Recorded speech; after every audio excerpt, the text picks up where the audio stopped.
元世界王者が文書偽造で起訴。30歳年下の養子縁組に隠された2つの真逆の動機。元世界チャンピオンが30歳年下の元モデルを勝手に養子にした。財産を相続させたい一心で、数ヶ月後、彼は離婚はできたが、事務のライセンスも信用も失った。なぜこんな安易な犯罪に手を染めたのか。実はこの手口、あなたの身近でも起きているんです。第一章事件の全体像。2024年11月、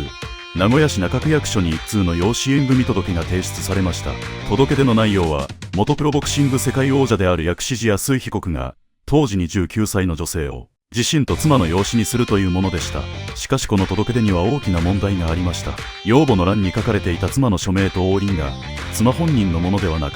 無断で書かれたものでした。この行為により、2人は有印私文書偽造などの罪に問われることになりました。名古屋地検は2025年5月28日付で、2人を在宅起訴しました。2026年8月5日、名古屋地裁で初公判が開かれました。裁判官は平手健太郎裁判官でした。法廷で2人は起訴された内容について間違いありませんと認め、謝罪しました。検察側は、離婚の話し合いがまとまらない中で、同じ戸籍に入って夫婦のように振る舞おうとし、財産を相続させようと考えたことが動機であると指摘し、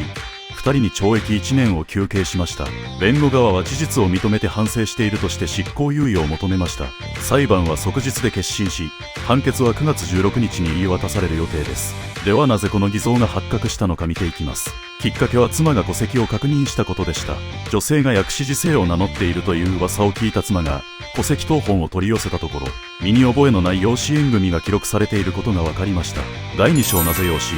安易な動機の解剖。なぜ養子縁組という方法が選ばれたのでしょうか。通常、夫婦が離婚できない場合、新しいパートナーと結婚することはできません。しかし養子縁組であれば、結婚とは別の手続きで同じ戸籍に入ることができます。養子は法律上、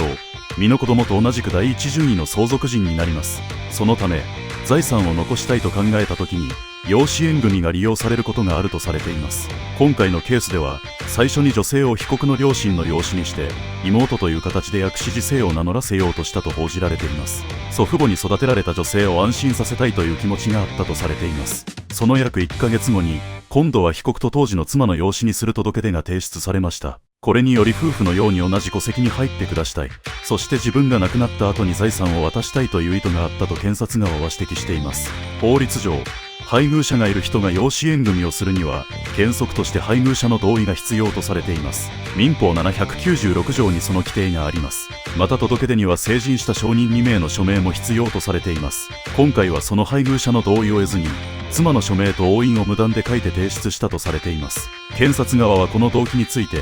安易な考えで戸籍制度の信用を揺るがしかねない行為であると述べています。財産の金額の大きさというより、手続きを軽く考えた点が問題視されたとされています。第三者を失ったもの、財産を残したいという気持ちから始まった行為でしたが、結果的に失ったものは大きいとされています。まずボクシング界での立場です。日本ボクシングコミッションは2026年8月13日付で、薬師寺被告に対して6ヶ月のクラブオーナーライセンス停止処分を課しました。理由はプロボクシング界の権威と信用を著しく毀損するものであるとされています。2007年から続けてきた自身の事務の会長としての活動が止まることになりました。次に法的なリスクです。有印私文書偽造などの罪で懲役1年が求刑され、有罪になれば前科がつくことになります。さらに家族との関係も変わりました。妻は厳罰を希望すると供述したと報じられています。その後2025年10月に離婚は成立しましたが、偽造した養子縁組は解消が必要な状態として残りました。結果的に犯罪に手を染めてまで財産を渡そうとした行為は徒労に終わったと指摘されています。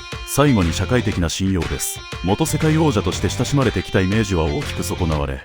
タレントとしての活動にも影響が出ています。財産を渡したいという思いが、財産を生む基盤である信用そのものを揺るがす結果になったとされています。第4章類似事件真逆の動機。薬師寺被告のケースは財産を渡したいという動機でした。しかし過去には財産を奪う目的で養子縁組を悪用した重大な事件が起きています。一つ目は大阪養子縁組連続殺人事件です。詐欺グループが保険金を何度も請求しても不審に思われないように、養子縁組や結婚や離婚を繰り返して姓を変えていたとされています。2007年には養父を酒や睡眠薬で泥酔させ、路上で車道に突き飛ばして事故に見せかけ殺害しようとした事件がありました。この時約4000万円の保険金が支払われたとされています。2009年には同じ養父を店舗兼住宅内で殺害し遺体を3人に埋めたとされています。2010年には3歳しか年の離れていない養女の首に針金を巻いて殺害した事件がありました。養女には直前に2100万円の生命保険がかけられていました。養女は生前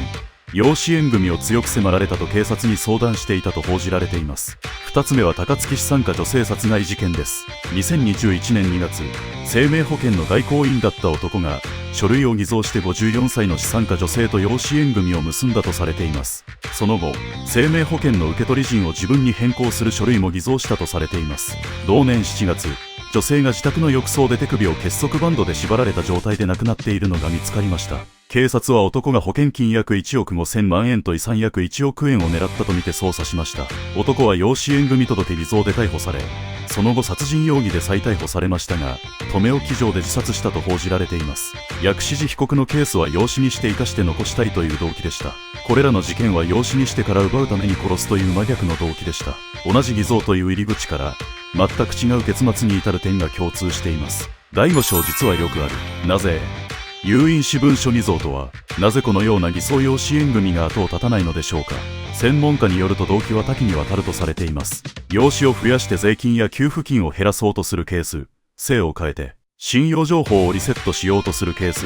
在留資格を得るために利用するケース、保険金を騙し取ろうとするケースなどがあると指摘されています。他にも認知症の高齢者を狙って勝手に養子縁組を結び財産を狙うケースが後を絶たないと報じられています。東京では90歳の男性と66歳の女性の養子縁組が無効と判断された判決も出ています。ではなぜこのような届け出が受理されてしまうのでしょうか。養子縁組届は成人の証人2名の署名があれば提出できます。窓口では本人確認が行われますが、確認ができない場合でも審査の上で受理され、後日郵送で通知される運用があるとされています。配偶者がいる場合には原則として配偶者の同意が必要とされていますが、その署名を偽造すれば書類上は成立してしまうとされています。次に有印私文書偽造とは何かについて説明します。有印私文書偽造とは他人の印鑑や署名を使って権利や義務に関わる文書を偽造する犯罪です。今回は妻の署名と押印を無断で使ったことがこれに当たるとされています。同行使とは偽造した文書を実際に役所に提出して使うことです。電磁的公正証書原本不実記録とは偽りの届け出によって戸籍というデータベースに嘘の情報を記録させる犯罪です。戸籍は身分関係を証明する公的な制度です。その信用を揺るがす行為であるため、法律では重く見られています。有印私文書偽造の法定刑は3ヶ月以上5年以下の懲役とされています。軽い気持ちで提出した1枚の紙が戸籍という国の記録を汚すことになるため、安易な動機と判断されるとされています。第6章まとめ教訓。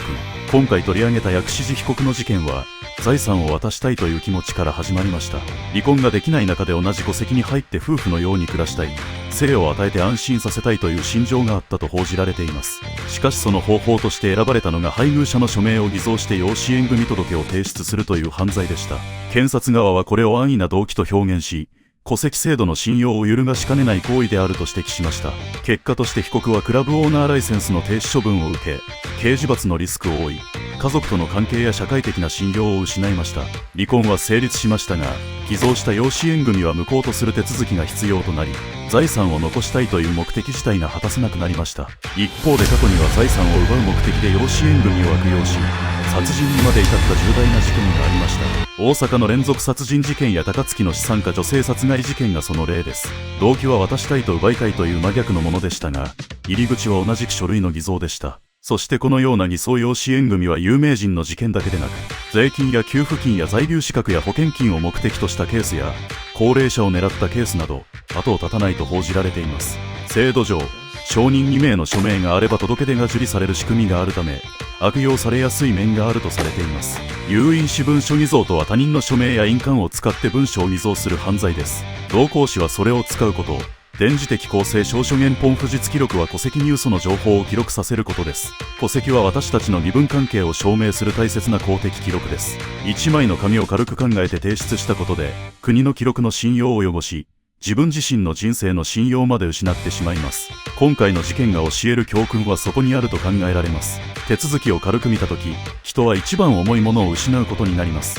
この動画が戸籍制度や法律について考えるきっかけになれば幸いです。